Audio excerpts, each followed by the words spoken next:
to another exciting review of How to Win Friends and Influence People by Dale Carnegie. Good evening, everybody. I hope you're doing well today. So, in today's review, we are going to be examining chapter 5 of part 2, which says how to interest people. Yeah, and I've titled this How to Make Anybody Interested in What You Have to Say. This is a very short chapter, but very, very loaded. Right. How to interest people. How do you make people interested in you? How do you make them listen to you? How do you get them interested in whatever you have to say? In other words, how do you get somebody's attention? Right. Everyone who was ever a guest of Theodore Roosevelt was astonished at the range of diversity of his knowledge. You know, anytime Theodore Roosevelt had a visitor, or anytime was supposed to have a visitor, it did not matter who the visitor is, whether an important person or a lowly person, you know, a politician, a king, a maid, whoever. The night before this guest comes, Theodore Roosevelt would go and read around what this person is interested in. He will read up on the subject in which he knew his guest was particularly interested, so that when the guest comes, he would talk about what that person is interested in, not what he is interested in, but what could interest the person, what could get the person's attention, what the person likes. Right. Don't forget that, you know, these 6 chapters that we're looking at says say how 6 ways to make people like you. So this is the 5th way. Tomorrow we're going to look at the 6th one, which says how to make people like you instantly. But for today, how to interest people, right? So Theodore Roosevelt will read around what this person likes, and then that will be the point of discussion when this person comes around. So he knew how to talk to somebody's heart, how to make somebody feel like, yes, I had a great visit, and to make the person never to want to forget him. Right. And there was somebody who learned this method early in life. His name was William Leon Phelps. He was an essayist and a professor of literature at Yale. He learned it early in life. When he was about 8, he was with his aunt, and his aunt had a visitor one day. And after this visitor had a brief conversation with his aunt, the visitor turned to him and they started talking about boats, because this guy, as a boy, was so interested in boats. And by the time this visitor left, he went to his aunt to say, "Oh my God, I really, really liked my conversation with this man. He spoke on a subject that is so interesting," and all of that. And his aunt said to him, "Well, this guy is a lawyer. He doesn't have any interest at all in boats." And the boy said, "But why did he then talk to me about boats?" Then the aunt told him that because he's a gentleman, he saw you were interested in boats, and he talked about the things he knew would interest and please you. He made himself agreeable. You see, if you pay attention to all of this that we have been learning, there is nothing selfish about it. You have to drop your own self. You have to drop your interest. You have to drop your ego. You have to drop everything that says me, myself, and I, and focus on the other person. You think that you're focusing on the other person. You think that you're giving the other person all the attention. But in actual sense, everything you give, and even so much more in multiple folds, come back to you. Right. So he said, oh, he never forgot his aunt's remark that, oh, this guy just talks about what interests you, even though he's not interested in boats or anything like that. There's also a guy by the name Edward I. Chalif. This guy, a long time ago, needed a favor. Okay, no, he's not a letter from, okay, wrote Mr. Chalif a big, wait, found a favor. Okay, no, yeah, I'm right. His name is Edward L. Chalif. Is it L or I? Okay, no. Let's call him Mr. Chalif, right? He was the leader of some Boy Scouts somewhere in America, and he needed a big favor from a big man. This big man was not easily accessible.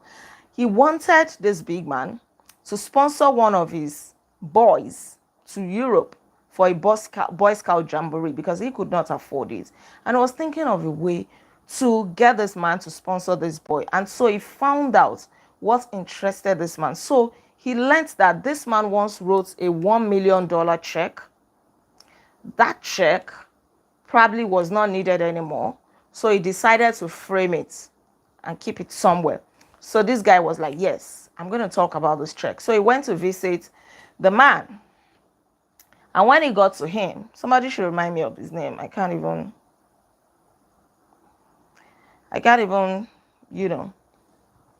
pick his name here. This prints are a bit tiny for me. Right. So he went to him. And what was the point of discussion? The check. He said, oh, I learned that you have a check, a $1 million check that you framed. I have never seen any check with such a huge amount of money and all of that. I've never seen anything like that. Would you like to show me? And yes, of course, that interested the man. That, oh, this guy is interested in my check. And they started talking about it. He did not mention anything about him sponsoring the boy or anything like that. He talked about what interested this big man. And it was in the course of the conversation while they were talking about the check that the big man said, oh, wait a minute, what did you want to see me for? And that was when he now said, oh, I'm actually here because of one of my boys. He did not sponsor one of the boys. This big man ended up sponsoring five boys. The man was actually the president of a big corporation in America. He was a rich man. So he ended up sponsoring 5 of the boys, gave them $1,000 as of that time, so many years ago.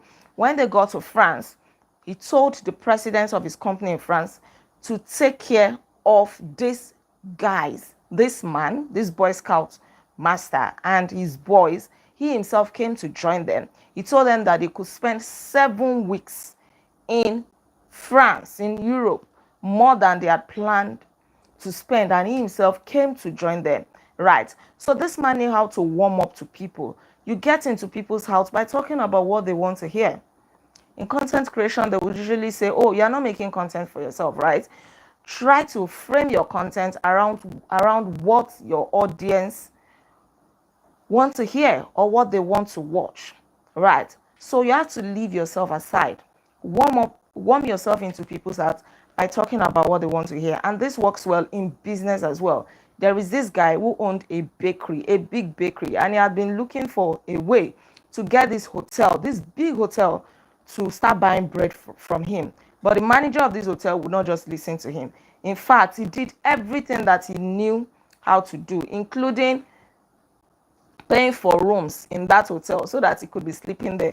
Yet this man did not even look at his side. He was not interested. He did so many things, strategies, tactics, until he learned about this human relations tactic. And then he decided to go and find out, what does this man actually like? What's interesting? Then he discovered that the man belonged to a society of hotel executives called the Hotel Greeters of America. And he was so passionate about this group that he even became the president of international greeters, like worldwide. So he said, yes, this is something this man is enthusiastic about. This is something that interests him. So the next time he saw the man, he decided to talk about the Greeters Association of America. And this man's face beamed with excitement that, yeah, you're talking about what I like, you like it too, something like that. I can just imagine their conversation. And that was it. They talked and talked about it. He gave this man a membership into this association or organization.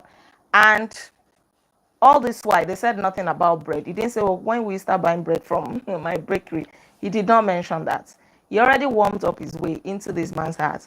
So after that conversation, maybe like the next day or some days later, this man told a steward of the hotel to tell this man, this bakery owner, to come to him and to place his order. Now they placed order with him and he started supplying them bread. Look at that. So it works well in business.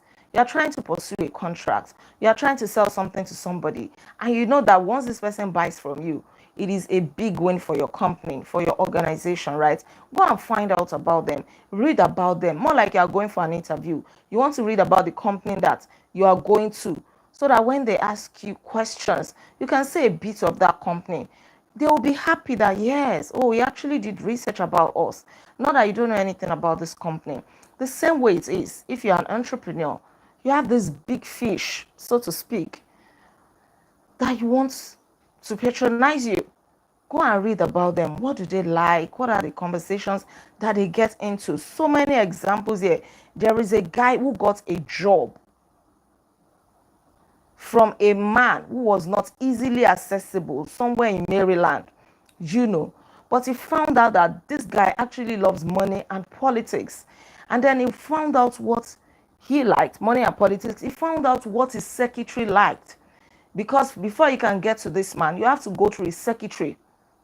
The secretary had been working with him for 15 years. And if you want access to him, you need to go through the secretary. He found out what the secretary liked as well, and then went to the secretary, told the secretary that, oh, I have a proposition that can bring your boss political and financial success, right? And in the course of that, told the secretary that, oh, you have been so instrumental to the success of Mr. What's his name?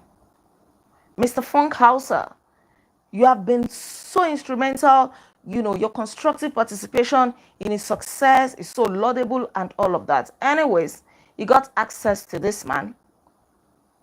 At first, the man turned that, what do you want? And the moment he said, oh, I have a proposition that can bring you financial and political success, the man moved closer to him. Okay, now he got interested. This man is talking about what I want to hear. And that was how he got the job. At the time that this book was written, this man worked with Mr. Funkhauser for like 20 years.